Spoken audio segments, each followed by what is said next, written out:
Scentland, the land of scent. Oh yes.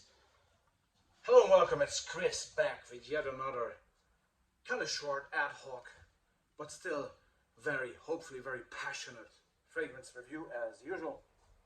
And today it's all about an aftershave, okay? We rarely talk about aftershaves. Some people call perfumes or fragrances today still colognes or aftershaves, okay? But this is a real aftershave, meaning to be used after shaving, okay? Fairly straightforward there.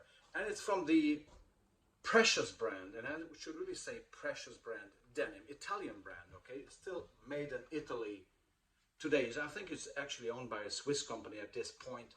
But we all remember the original Denim, the aftershave. By now I know that Toilette is existing as well. From 1976, you know, the Per l'uomo che non deve chiedere mai, for the man who doesn't have to try too hard. That was the marketing back in the late 70s. And this one came out in 2016, so 40 years later. And it's supposed to be the modern interpretation of the original, okay? And yeah, it's a straightforward, easygoing packaging.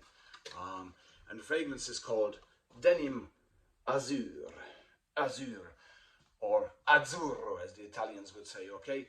Azure. And what is it all about? Now, this aftershave, it kicks some ass, and I can tell you why, and I will try to elaborate further on this. So first of all, how does it smell compared to the original? Now, it has some traces of the original, but just faintly. It has a bit of musk, a bit of leather going in there, and some warm woods as well. But the leather is never as aggressive as in the original one. This is a sort of fresher, yet still very much you know, old school smelling fragrance in a good way. It's not dated at all, but it really draws you back, if not to the 70s or 80s, definitely into the 90s, okay?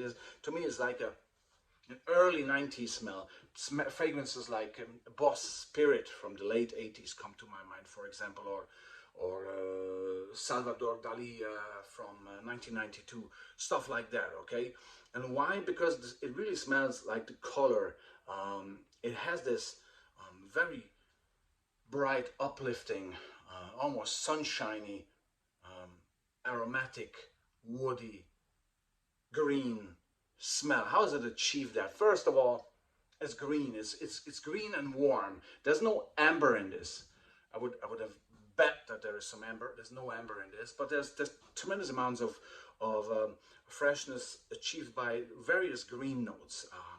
Talking about rosemary, talking about eucalyptus, talking about thyme, talking about fir, stuff like that, okay? And that is paired up with some nice clove, some nice leather, musk, and you can read all the notes if you want on Fragrantica, it's up there. But the overall sensation is really a nice, sort of nostalgic, green, warm, aromatic, very, very uplifting smell that gives you a great self-confidence. And here comes the big bang, because this aftershave, if you apply it like it's a splash on, like in the old days, you know, this type of stuff, if you apply it, you know, nicely around your neck, on your chest a little bit, on your face, even after shaving, okay? I don't, because I obviously don't shave that in that term, okay? But still, if you apply it generously on yourself, on your skin, and then dress up and you know, go about your day, this will be there and last you throughout the entire day. Again, it's an aftershave, okay? It's not an eau de toilette. It's not an overly priced niche fragrance. It's a simple, straightforward aftershave, okay? But yet, it ticks the boxes of sillage and projection and longevity, obviously.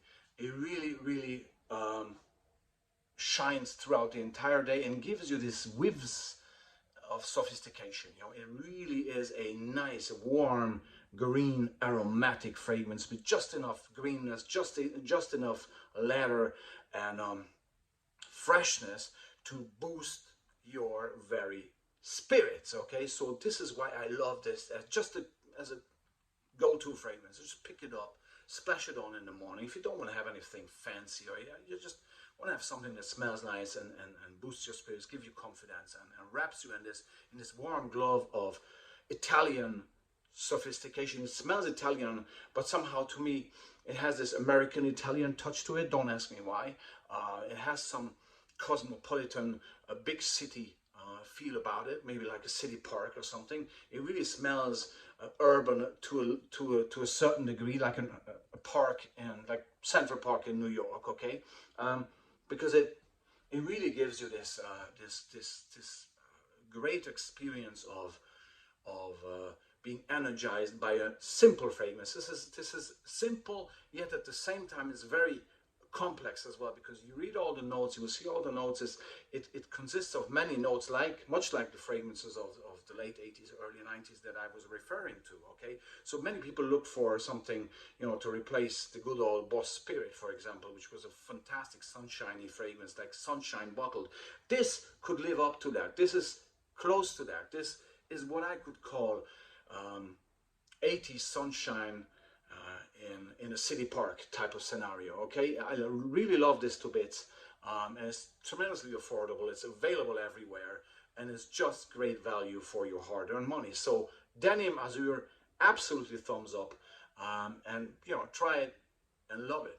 That's my advice. Thanks very much. This was Chris from Sandland with Azzurro from Denim. Ciao, ci vediamo più dopo.